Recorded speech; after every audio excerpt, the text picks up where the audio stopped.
They said I'd ruin everything, but I made the business worth 10 times more. My uncle ripped the contract in my face and said, "Go back to school, Luna. This isn't a game." My aunt laughed so hard she spilled her wine. My own brother smirked and whispered, "She won't last a week." They didn't know I had the access codes, the bank logins, and the final say. Before we continue, if you've ever been underestimated or told you weren't good enough, hit that like button, subscribe, and share this with someone who needs to hear it. It started 3 weeks after my father passed away. Everyone expected my Uncle Greg to take over the family business, a real estate empire built over 30 years. But in the will, my name was written as the successor, Luna Carter, age 24, the youngest, the quietest, the one no one took seriously. At the funeral dinner, Greg raised a glass. "We'll do our best to continue Carter and Company in honor of my brother." I stood up slowly. "Actually, Dad left it to me." Silence, then chaos. You barely know how to balance a checkbook," my aunt snapped. "This isn't a lemonade stand, Luna," Greg mocked. Even my cousin Jake chuckled. "This is going to be fun to watch." What they didn't know was that I'd been shadowing my dad secretly for the last 4 years. I helped him close million-dollar deals under a different name. He taught me everything, from reading contracts to negotiating under pressure. And now, everything was in my name. I didn't argue, I didn't beg. I just smiled and said, "You'll see." But that night, something strange happened. I got a call from our biggest investor. He was pulling out. Someone had warned him that the company was now in incompetent hands. And that was just the beginning. Fake emails, canceled meetings, suppliers suddenly backing out. Someone was sabotaging me. I didn't sleep that night, but I didn't panic either, because while they were busy trying to kick me out, I had already set up something they didn't see coming. By morning, 3 of our key vendors had mysteriously decided to cut ties, and one of our most valuable clients, the Preston Group, sent me a cold email. "We don't work with amateurs. We're pulling out." I stared at the screen, heart pounding, but I didn't let it show. I knew exactly who was behind it. Greg. He couldn't believe a girl in her 20s had just inherited the empire he spent his whole life orbiting. And now he was trying to rip it from my hands, piece by piece. But what he didn't realize was that I'd already anticipated betrayal. Dad warned me, success in business doesn't just attract envy, it attracts war. So months before his death, I secretly created a digital backup of every contract, client file, and property deed, and stored them in a secure drive only I could access. Greg might have the board's attention, but I had the receipts. Still, the pressure was building. The staff was confused, and the whispers had started. "She's not ready. Greg should have taken over. This is going to collapse." Even my assistant Claire avoided eye contact when I walked into the office, but I didn't break. I walked straight into the conference room that morning, slammed the Preston file on the table, and said, "We're not losing this deal." A few execs scoffed. Greg crossed his arms and leaned back with a smug grin. I picked up my phone, connected the screen to the boardroom monitor, and played a recording. It was the Preston CEO's voice, saying, "If Greg Carter takes over, we're out. He overcharged us for 3 years and threatened our legal team." The room froze. Greg's face drained of color. "I sent Preston a new offer," I continued. "With full transparency and a refund. They've agreed to stay on one condition. Greg steps down from all public-facing roles." No one said a word. Claire looked up at me like she was seeing me for the first time. I didn't flinch. I didn't blink. Because this wasn't just about saving a company. It was about proving that I wasn't a placeholder. I was the future. But just as the room began to shift in my favor, I received a text that almost made my hands shake. "You might own Carter and Company on paper, but you've got 24 hours before the board votes to dissolve your power. Greg wasn't done, and the real war was just beginning. I rushed to my office, shut the door, and locked it. My mind was spinning. Dissolve my power?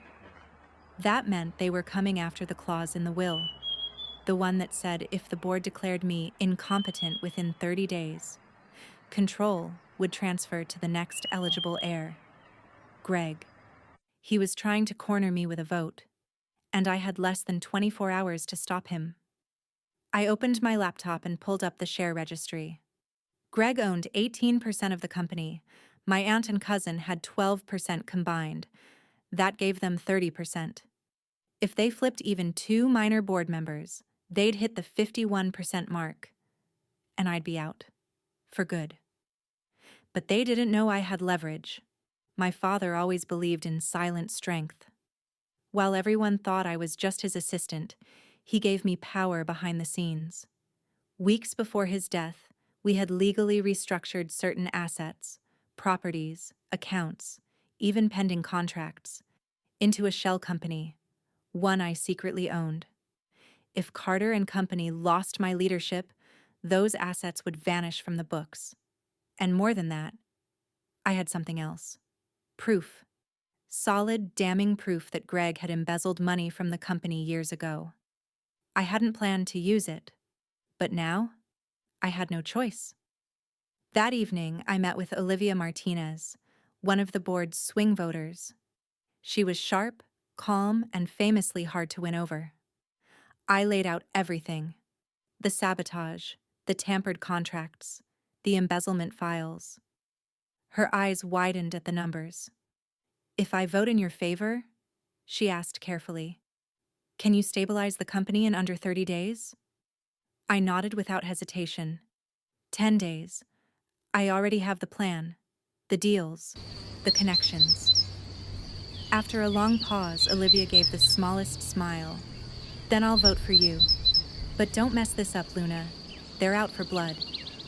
I walked out of that room knowing I'd secured one crucial vote, just one more, and I'd survive the attack. But then, just as I reached my car, my phone rang. It was Claire, breathless and terrified. "Luna, you need to get back to the office. Right now. Greg just called an emergency board meeting, and he brought a lawyer." My heart sank. He wasn't going to wait till tomorrow. He was going to take me down tonight. I raced back to the office, tires screeching as I parked. My heels clicked like gunshots on the marble floor as I bolted toward the boardroom. Through the glass walls, I saw them already seated. Greg at the head of the table like a self-appointed king, his smug expression practically announcing victory. He spotted me, leaned forward, and said loudly, "You're just in time, Luna. We were about to vote you out." I stepped in without a word, placed a brown envelope on the table, and slid it toward the lawyer he'd brought. "Before any vote," I said calmly, "you should review that." Greg rolled his eyes. "What now? Another desperate speech?" "No." I stared at him, eyes steady. "It's a financial audit, with proof you embezzled nearly $2.4 million from company accounts between 2018 and 2021. Names, dates, offshore transfers, all of it." The lawyer opened the file and I watched his face twist. His posture changed. "Greg, we need to talk privately." But it was too late. I turned to the board. "You vote me out," I said, "and this goes straight to the authorities. The media will have a field day. You'll lose half our investors overnight. But if you stand with me, I'll clean this mess, bring back stability, and triple our quarterly profits in 90 days. Silence hung like a blade. My cousin Jake fidgeted. My aunt looked away. And then Olivia spoke. "I second Luna's proposal." The room shifted. One by one, hands went up. 5 votes, 6, 7. Greg slammed the table. "This isn't over. That business was my brother's. You don't deserve it." I looked him dead in the eye. "You're right. It was his. But now, it's mine." and I'm going to make it bigger than he ever dreamed. Without you. Security escorted Greg out as he shouted threats down the hallway. I stood in the center of that boardroom, stunned. Not because I had won, but because I finally understood what my dad meant when he said, "Loyalty doesn't live in blood. It lives in actions." But just as I was about to take a deep breath of relief, Olivia walked up to me quietly and whispered something that stopped my heart cold. "You won this round, Luna, but someone else was working with Greg. Someone still on the board. And they weren't finished yet." That night, I didn't sleep.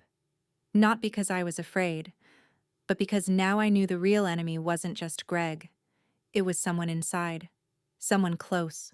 Someone smiling in my face while stabbing me from behind. I replayed every meeting, every glance, every hesitation. And then, it hit me. Claire, my assistant. The one person who had access to my schedule, private calls, legal files, and who always just happened to be nearby when things went wrong. I opened the security logs, checked the login history on my dad's old cloud server. There it was. Access from Claire's device, 2 weeks before he died. I confronted her the next morning. She looked startled. For exactly 3 seconds. Then she smiled. "You think your father trusted you?" she said softly. "He asked me to watch over you. He knew you were emotional, naive. He didn't want the company handed over just because of blood." I kept my voice calm. "Then why betray me? Why help Greg?" She laughed, low and bitter. "Greg promised me CFO. He said I'd finally have power. And I almost had it. Until you showed up with those stupid recordings. So you sabotaged contracts, tipped off clients, leaked files." She didn't deny it. She just looked proud. But she didn't know what I had done the night before. I turned my laptop around, pressed play. Her voice echoed through the boardroom speakers, recorded just hours earlier in my office when I baited her. She admitted everything: Greg's plan, her role, the embezzlement cover-up. And every board member was watching on live stream. Her smile cracked. "You set me up," she whispered, backing away. "No," I replied, stepping forward. I finally stood up. The board fired her on the spot. Security escorted her out, just like they did with Greg. Over the next 3 months, I overhauled the company from the inside out. New partnerships, a massive rebrand, staff bonuses for the first time in years.